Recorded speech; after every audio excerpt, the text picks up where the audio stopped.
We are all part of the Eller family, students, alumni, faculty, staff, and all the friends. What a great Tucson network and resource. And what a college to be proud of. I have to, as Dean, take some time to brag for a moment about a few recent accomplishments. Our full-time MBA program in the latest U.S. News and World Report just jumped 17 spots. So we're now very close to that top 50 MBA program and top 21 among public universities.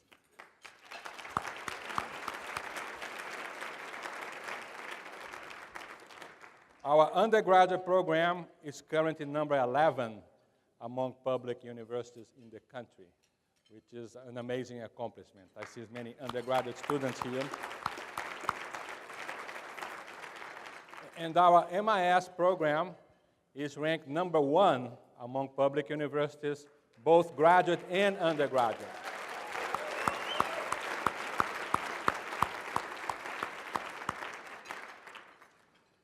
And we're number 3 overall, just behind MIT and Carnegie Mellon. A very good neighborhood there. Speaking of MIS, one of our professors, Professor Lundgren, just got a very prestigious NSF, National Science Foundation, Career Award for his work on machine learning and applications to HR and workforce development. 2 of our finance professors, David Brown and Scott Sitterberg, won a prestigious award from TIAA for their research on retirement savings. So we do an outstanding job with knowledge discovery and research as well. And this year, capitalizing on 2 of our strengths, we launched new master's degrees, one in entrepreneurship and the other one in business analytics, both accepting students for fall 2019. So it's a great time to be connected to the Eller College. Many great things are happening, and we have many more to come. So now I am very pleased to ask our 22nd president of the University of Arizona, Dr. Robert Robbins, to join me here at the stage. Thank you, Paulo. Good afternoon, everyone. Thank you for being here. Stevie, we all love you, and thank you for everything that you and Carl have done for this university, and particularly this college. I told the story when Stevie introduced me to Justice O'Connor recently, and she said, "I hope you stick around for a few years. It's not a very secure position down there at the university."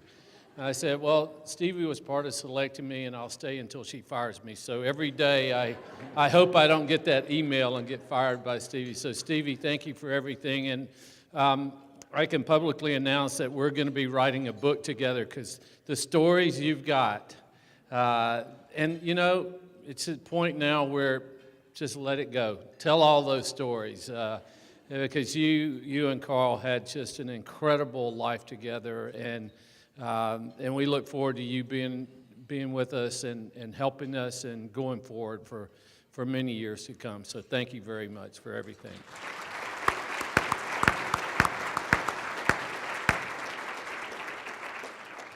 So my job is to introduce our honoree today. Terry needs no introduction. This is the toughest thing to do, to introduce someone who needs no introduction. And first of all, congratulations.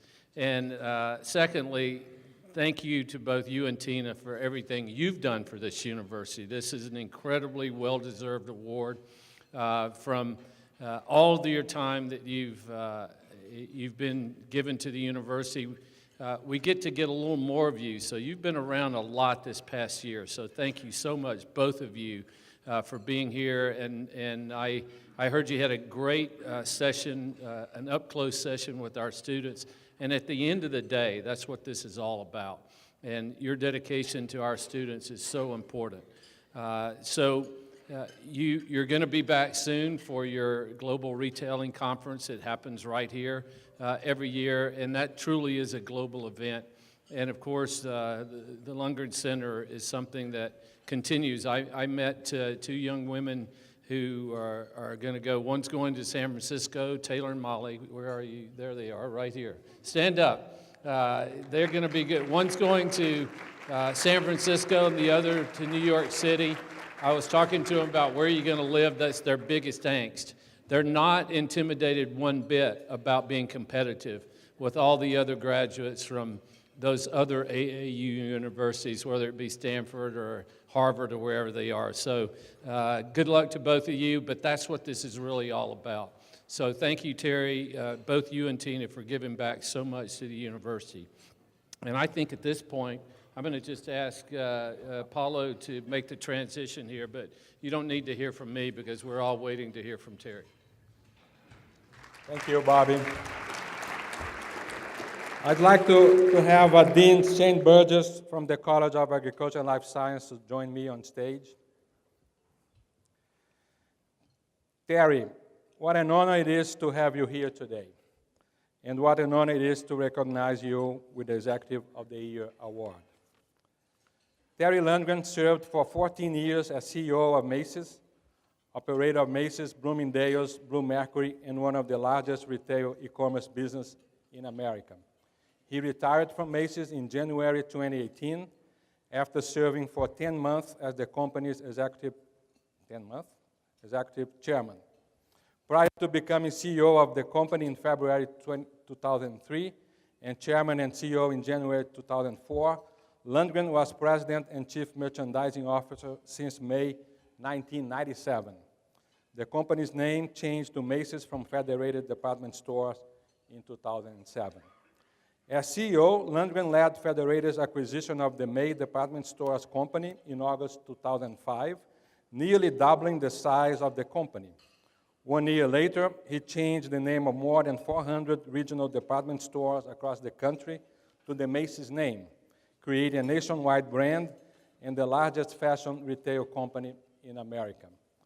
In fiscal 2016, the final years of the Lundgren's tenure as CEO, Macy's sales approached $26 billion, with approximately 140,000 employees. In 2015, he was named one of the top 30 CEOs in the world by Barron's. A Long Beach, California native, Lundgren graduated from the University of Arizona in 1975 and is an active supporter of the Terry J. Lundgren Center for Retailing at the University of Arizona.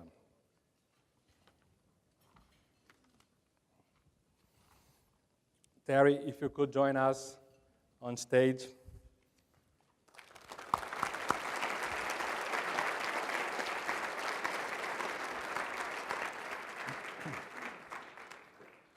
Before we give the award and invite Terry to say a few words, I'd like to say that it's been a long tradition to recognize our Executives of the Year with a Western art bronze sculpture by Fred Fellows under the auspices of our board member, Warren Ruston.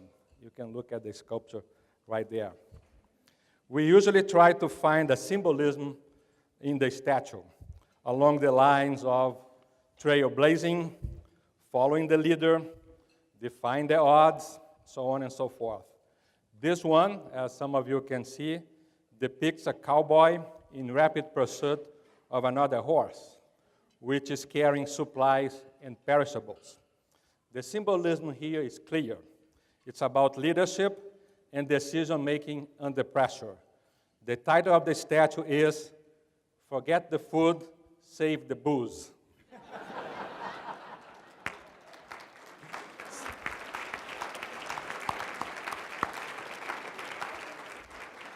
So on behalf of the entire university, congratulations on your distinguished career. And I'd like to invite Shane to join me in presenting the award.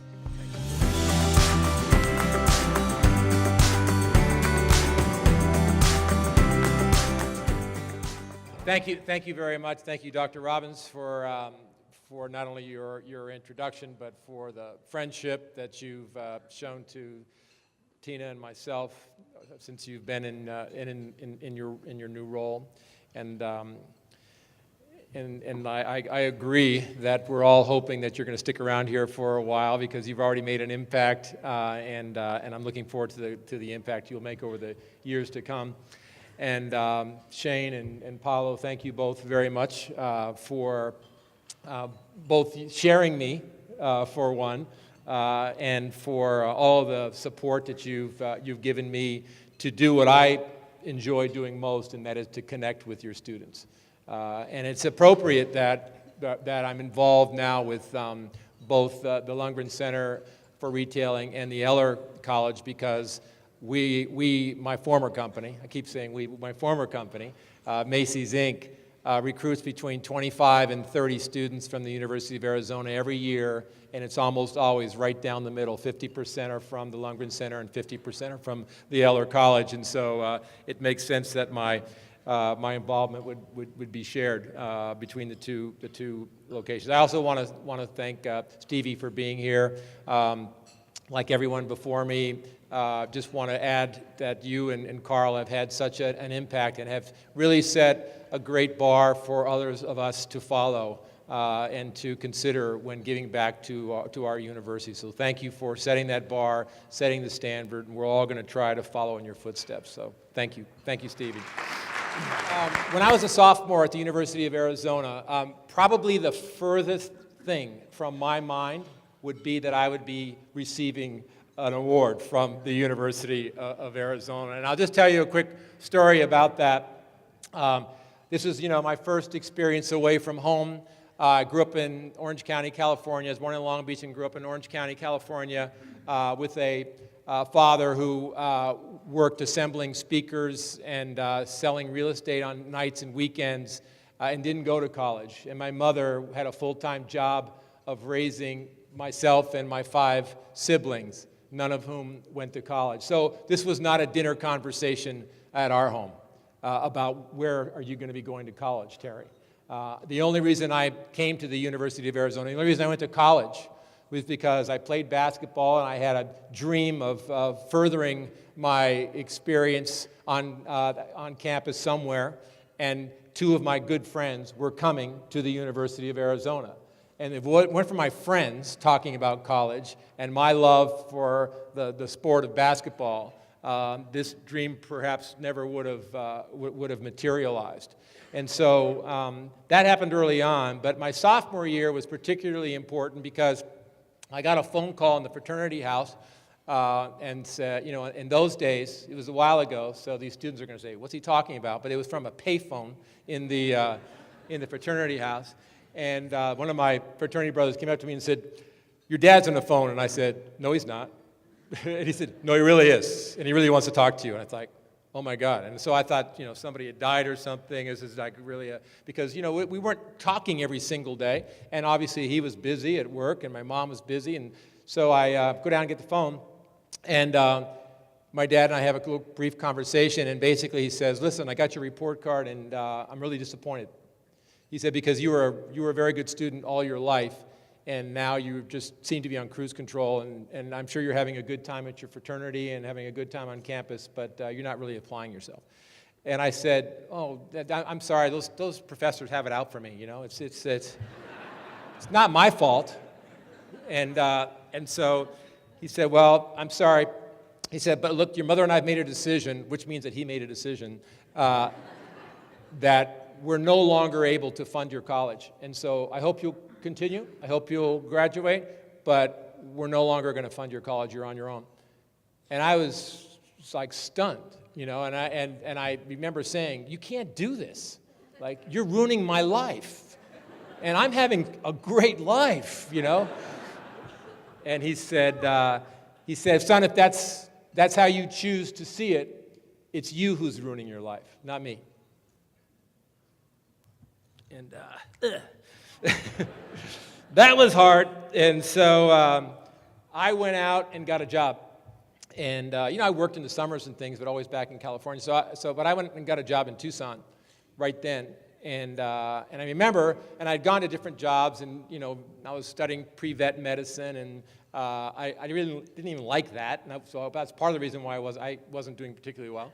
And so I went, and I remember going to this job, and I'd been to a few different interviews, and I was interviewing to crack oysters and peel shrimp at a restaurant called the Solarium.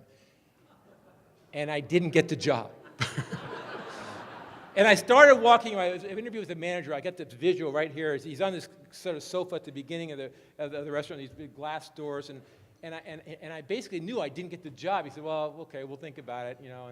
And so I turn around, I walk away completely dejected. I'm thinking, wait a minute, what's the next job below an oyster cracker?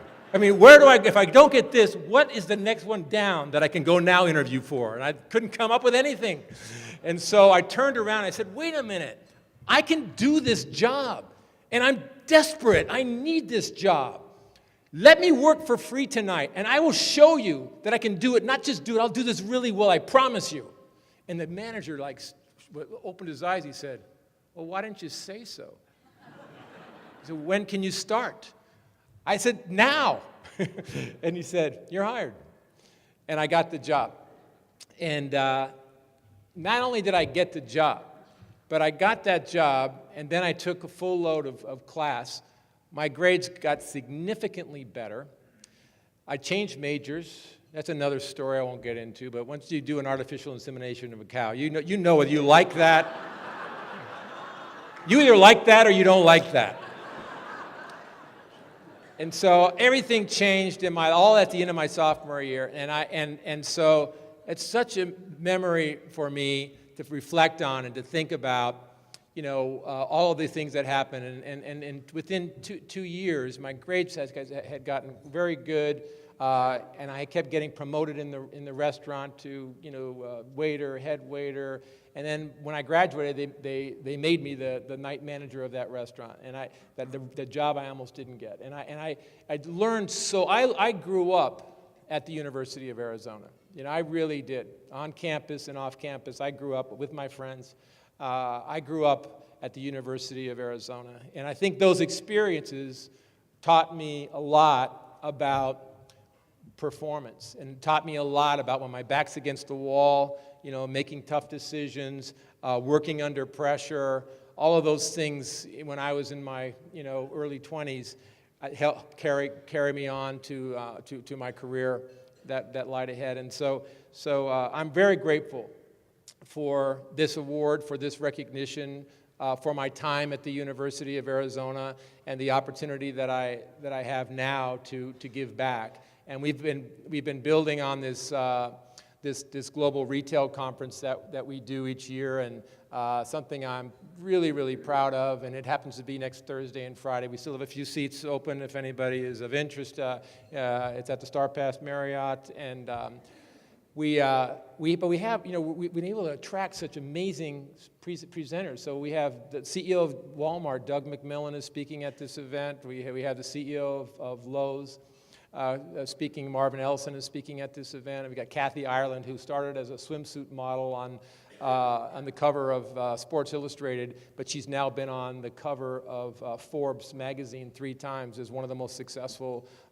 individuals, not just women, in America. So we have such, and there's 20 other speakers, and so we've been able to make this thing so special. And for me, what I love about it the most is we get students like Molly and Taylor come to that event every year, and their colleagues from our retail school, and now some from the Eller school as well, and they get to meet these leaders. They get to listen to what the future of retail is all about, which frankly is the future of business. It's all connected and it's all related. It's supply and demand, it's economics, it's all of these things. And so to me, having more time to spend with our students is the greatest gift that not that I can give back, but frankly that can be given back to me. And for that, I'm grateful. So thank you all very much for this recognition, and I take it with great pride. Thank you.